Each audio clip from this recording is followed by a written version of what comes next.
In 1930, two gentlemen loosely associated with Oxford wrote a history of England. Sort of. It was part parody, part satire, and part pure nonsense, with a lot of wordplay thrown in for fun. That book was, of course, the famous 1066 and all that, described by its authors as, quote, a memorable history of England, comprising all the parts you can remember, including 103 good things, 5 bad kings, and 2 genuine dates. This is another attempt to try to figure out just what they're talking about.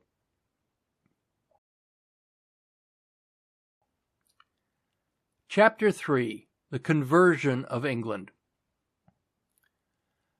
Noticing some fair-haired children in the slave market one morning, Pope Gregory, the memorable pope, said, in Latin, "What are those?" And on being told they were angels, made the memorable joke, non angli sed angeli. Not angels, but Anglicans. And commanded one of his saints, called St. Augustine, to go and convert the rest.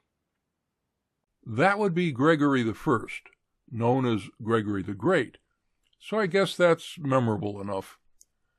Children in the market, yes, but what he was told was that they were angles, and he replied they looked more like angels. Close, but no cigar. The conversion of England was thus effected by the landing of St. Augustine in Thanet and other places, which resulted in the country being overrun by a wave of saints. Among these were St. Ives, St. Pancras, the great St. Bernard, originator of the clerical collar, St. Bede, St. Ebb, St. Neot, who invented whiskey, St. Kith, and St. Kidden, and the venomous Bede, author of the Rosary. Yes, he did send St. Augustine, but to reconvert the rest. Remember, the Romans of the time were Christian, and most of Britannia followed their lead. But they relapsed into paganism under the Anglo-Saxons.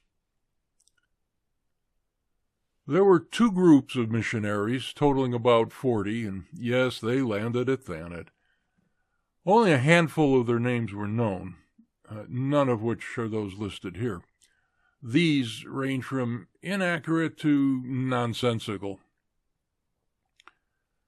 Pancras, a teenager in Rome, was martyred in 307. A large London railroad station seems to be named after him. Ives, originally Ivo, the source of the names of 4 towns in Britain and a nursery rhyme. Neot, born in the early 800s in Wessex, became a hermit in Cornwall. There were many miracles credited to him, but he had nothing at all to do with whiskey. St. Bernard, a French monk around 1100, co-founder of the Knights Templar. The clerical collar reference is like a joke about the myth of the brandy casks the rescue dogs of that name supposedly carried around their necks. B, Ebb, again, obviously some sort of silly wordplay. The phrase kith and kin merely means all of your friends and relations. Venomous Bede, B-E-A-D, was actually the Venerable Bede, B-E-D-E.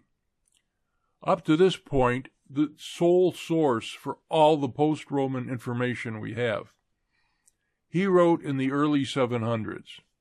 Much of his work was based on St. Gildas from about 100 years earlier.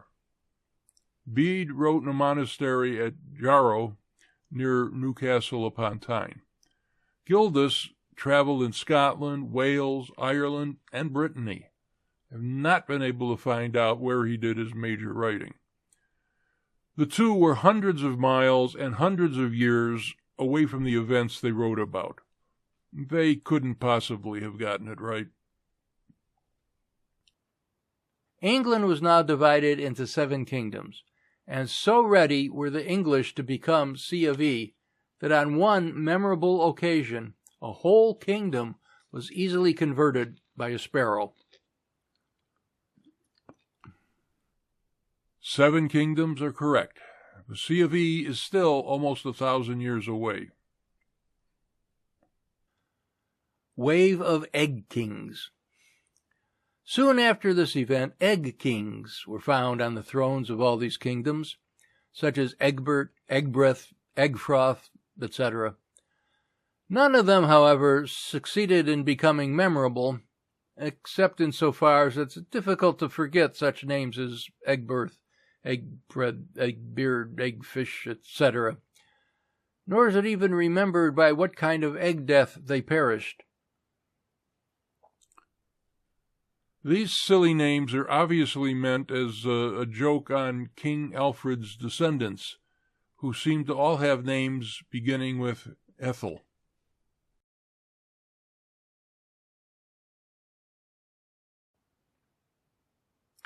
Chapter 4. Britain Conquered Again. Again? The conversion of Britain was followed by a wave of Danes, accompanied by their sisters or sagas, and led by such memorable warriors as Harold Falsetooth and Magnus the Great, who landed correctly in Thanet, overran the country from right to left with fire, and, according to certain obstinate historians, the sword. Sagas are long stories, not female siblings. Harold Falsetooth is obviously a joke on Harold Bluetooth, the inspiration for the semi-reliable computer communication system, but he doesn't come along for another 300 years. Magnus was another 75 years after that. Now, these guys and others are listed as kings of Denmark and or Norway at any given time. The relationship between Denmark and Norway was as convoluted as the Scots and the Picts. After this, the Danes invented a law called the Danelaw, which easily proved that since there was nobody else left alive there, all the right-hand part of England belonged to them. Danelaw wasn't a law. It was an area ruled under the laws of the Danes, roughly the right-hand part of England, north of the Thames, as stated. It came about due to a treaty between Alfred and the Danes. The Danish conquest was, however, undoubtedly a good thing, because although it made the Danes top nation for a time, it was the cause of Alfred the Cake, and in any case they were beaten utterly in the end by Nelson. Quote, Alfred the Cake, unquote, will be covered in the next chapter, and Nelson won't be born for about another 1,000 years. By this time, the Saxons had all become very old, like the Britons before them, and were called that. When they had been defeated in a battle by the Danes, they used to sing little songs to themselves, such as the memorable fragment discovered in the Bodleian Library at Oxford.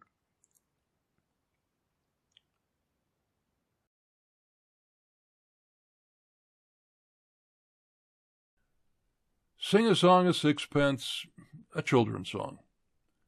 Wapentake was a unit of land.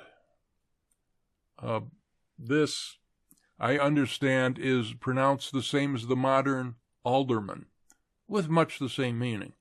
Some cities call them councilmen. The Danes, on the other hand, wrote a very defiant kind of epic poetry.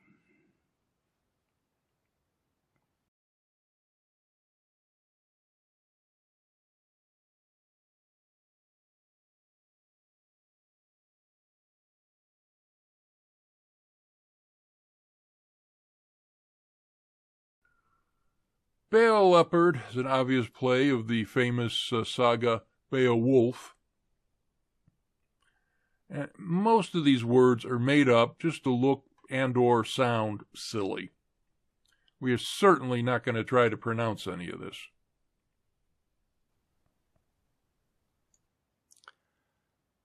Chapters 3 and 4 of the book.